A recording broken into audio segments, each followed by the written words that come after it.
That was Holier Than Sweet Lemonade from Chick-fil-A. Zach Hval, singer, songwriter, guitar player extraordinaire. Links to everything down below. My Instagram, TikTok, Spotify, all that junk and all that jazz. Comping in worship times is what we're talking about today. I did a video about this a couple months ago, but I felt like it was super introductory, a bit more introductory than maybe I would have liked. So we're going to do a follow-up, talk about some more ideas. So kind of the big picture for this one is chord voicing. So we're going to talk about spread voice triads, shell voicings, really basically just how to not play chords like an acoustic guitar player would, because presumably you have somebody playing acoustic guitar already on the team. We'll also talk a little bit about some of the fills I did there, because you can actually get away with quite a bit of riffage as the electric guitar player in worship team. And also these concepts here we're talking about today will work whether you are the one of 3 guitar players or you're the only guitar player. In fact, not too long ago we did a function at my church where I was the only guitar player, and I implemented a lot of what I just demonstrated. So that being said, we will zoom in and we will talk a little bit more about some of the stuff I did there and just the gists of making your rhythm guitar playing at the worship time a bit more interesting. Can you dig it? So more comping in worship time. So comping, I didn't really talk about it at the beginning of the video, but it's basically we're just improvising with chords in your rhythm playing. So one of the ways we do that is just by changing up the chord voicings. You actually can add a lot to a musical context just by simply not playing chords like an acoustic guitar player would. And one of the things I like to do is shell voicings. Shell voicings you see a lot in blues and jazz rhythm guitar, but the concept of that, believe it or not, also applies to worship music. So the first thing I did, well, so a shell voicing, I guess I should tell you, is the shell of a chord. So basically, what notes do you need to basically call it a chord? And so that being said, a lot of the time it's going to be your root, some type of third, whether it's a major chord or a minor chord. And then if it's a 7th chord, you would need that. So really just those 3 things. But this is just a regular major chord. So what I've decided to do in that first, at least that first part, was make essentially a power chord. So I just placed my middle finger here on the 3rd fret, the E string for the root, and then left the D and G strings open to get sort of this power chord.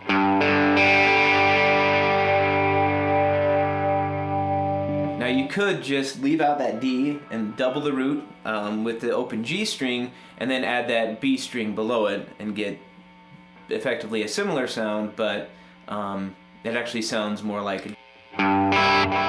Whoops.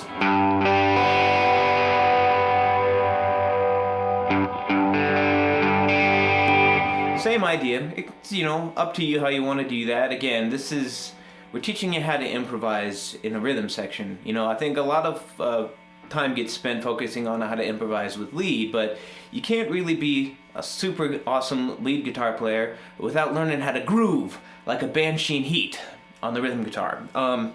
So yeah, that's that first shell voicing. Next shell voicing, similar shape actually, just up here on the 5th fret to the 2 chord, so A minor 7 in this case. And again, I just picked what I needed to make it bare minimum an A minor 7 chord, and so I chose the root here on the 5th fret. Again, smooth voice, we're just sliding up, and then the minor 7 and the minor 3rd below it. All of these are on the 5th string, or 5th fret, excuse me.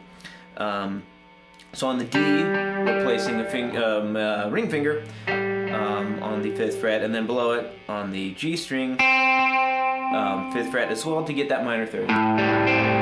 Again, this is one of those shapes that you can start moving your fingers around and get some interesting ideas. So for example, if I wanted to not play this minor 7th, I can just leave it off and focus on that minor 3rd, and then adding this D note here for an 11.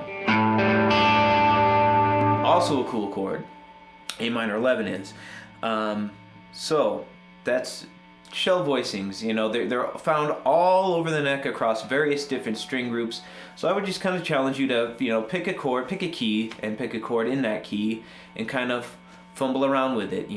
Stripping out, stripping it down to what you need to make it a chord. would be how I would practice it, or at least that's how I practice it. Another thing I like to do is the spread voice triads. So when I switched to the 5 chord here, that D chord, that's what I did. And it's not just a straight D chord, because again, we like to experiment. I'm adding this 9th here, believe it or not, on the 9th fret. So that's going to be D here, 5th fret of the 5th string, the 5th of the chord there on the 7th fret of the D string, and then that E on the 9th fret of the G string. It's very hollow. Again, that's kind of what kind of connects the voice leading of that first section here. Is it's kind of an open sound.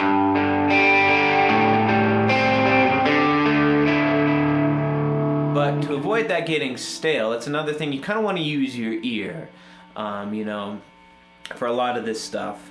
To keep it from getting stale, when I went to the 4 chord, I picked this very pretty C major chord voicing way up on the neck here. So we're at the, where are we? The 10th fret for the root, 12th fret for the 5th on the G string, and 12th fret again on the high E string for the major 3rd.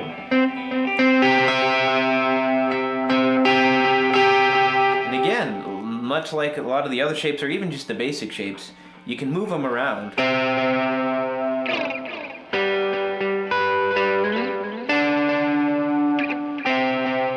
And lots of cool stuff can happen, especially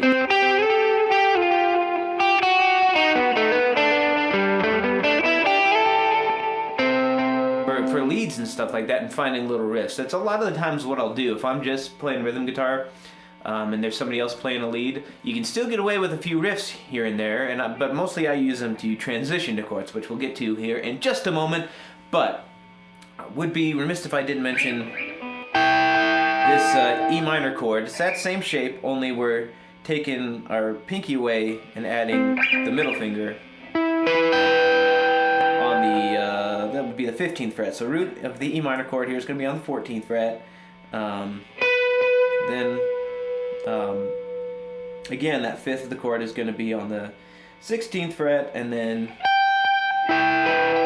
the minor 3rd this time, though, on the 15th fret. And this exact chord shape, here's a freebie, is actually the opening chord to the main riff of my song Waves on the Rock. Anyways, moving right along, I started over again, the progression that is, here, with this inverted G chord. So this time, again, you don't always have to play everything root position. Don't be afraid to throw other notes from the chords and invert it. So this is a G over B here, up on the 9th, 7th, and 8th fret. So B is going to be here on the 9th fret. D, the 5th of the chord, is going to be on the 7th fret, and then the G here on the 8th fret. Again, much like the other shapes, you're very movable.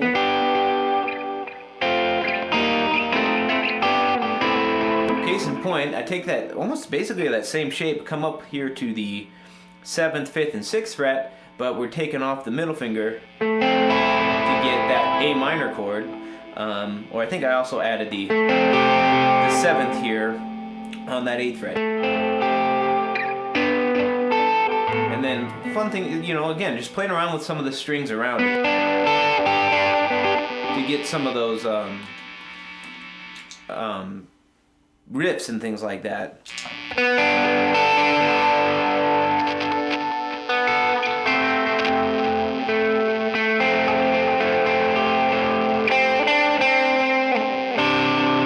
That's another voicing there of a C9 chord. So now we're kind of coming in the home stretch here. So we've kind of messed around with this A minor 7. Sorry, Dan Electro gets a little noisy from time to time. And then you can add it sounds kind of like this. Just not a spread voice triad. And again, it's a shell voicing, because really all I'm hitting there, I'm focusing on this root note on the 3rd fret, and then this D here up on the 3rd fret to get that C9 chord. And then to go back to that minor chord, the E minor chord, just a little riffy riff, a little glissando here. And to the E minor 7. So basically I'm sliding up and down, so that's what, 1, 2 frets? And then what's great about keys like A, G, E, and things like that is you get to bring in a lot of open strings, so you could just use that as your E minor chord. Or again, just that open G string. Very hollow and with some reverb and delay, depending on how long of a, or heavy of a reverb and how long of a delay, that thing can go on for miles. But I used the classic. I didn't want to throw something completely out of, you know.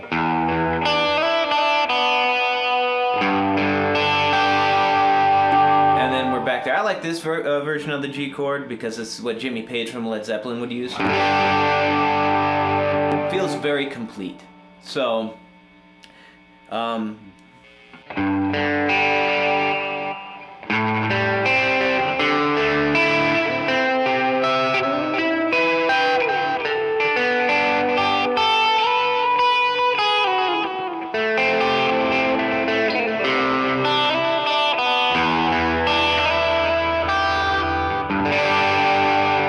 like that. There's all sorts of little riffs around these things. You just got to know where to look for them and not be afraid to kind of go for it. See? That's not there.